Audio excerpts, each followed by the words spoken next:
Genesis chapter 20. Ni Abraham kini Abimelech. Pimanaw ni Abraham ijay Mamre ket napan iti Negeb. Nagnaed iti nagbaetan ti Kades ken Sur. Bayat ti panagnaed na ijay Gerar. No adda agsaludsod iti maiwapan ken ni Sara, ibagana akabsat na ti asawa na. Pinaala nga rod ni Abimelech nga ari ti Gerar ni Sara. Iti maysa rabii nagparang ti Dios kenkwana iti maysa at agtagainep. Ket kinunana, matay ka agsipod ta si aasawa daytoy a babae nga innalam. Saan pay idi a kinaidda ni Abimelech ni Sara. Iti kasta kinunana, o apo, awan ti dakes nga inaramid ko. Dadaelen nakadi agraman dagiti tattao. Imbaga ni Abraham akabsat ti babae. Kinunana met ti babae akabsat na ni Abraham. Nadalos ti konsensyak, anang aramid iti daytoy, iso nga awan ti basol ko. Insungbat kinkwana ti Dios iti tagtagainep. Wen amok anadalos ti konsensyam, iso adyak impalubos asagidem ti babae tapno saan ka a makabasol. Ngem ita isublim ti babae iti asawa na. Profeta ti asawa na ket ikarkararagan na kanto tapno di kamatay.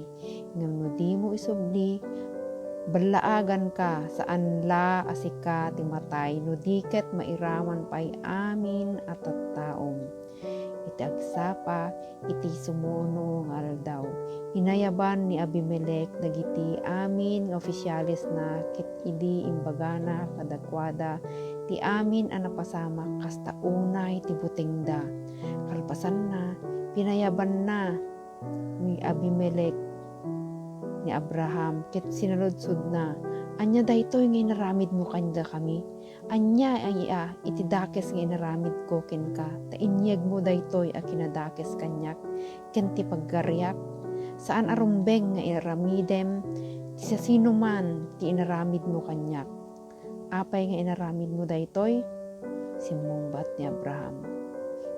Impagarup ko ngamin nga awan ditoy ti agbuting iti Dios, ket nagamakak amangan mo, patayendak tapno amaalada ti asawak.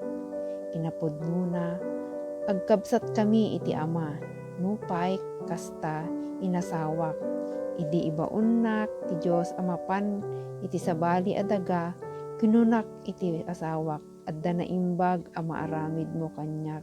No iti sadino man a papananta, ibagam nga agkabsat ta. Insubli nga rod ni Abimelech ni Sara ken ni Abraham. Inikkan na pay ni Abraham kadagiti karnero, baka ken tagawo. Kinunana ken ni Abraham, adtoy ti entero aba dagak, agyan ka iti sadino man akayat mo a pagnaedan. Kinunamet ken ni Sara, inikkak ni kabsat mo iti sangaribo abagi ti pirak kas pamaneknek asaan anatulawan ti dayaw mo. Maamuan to ti tunggal maysa nga awan ti dakes nga inaramid mo. Gapo iti inaramid ken ni Sara nga asawa ni Abraham, dinusa ni Yahweh dagiti amin a babae iti sangkabalayan ni Abimelech, saan nga impalubos ni Yahweh nga aganak dagiti babae iti kasta. Inkararagan ni Abraham ni Abimelech, imimbag ti ari ket manipod idi nagsikog ti asawa ni Abimelech ken dagiti babae at tagabo na.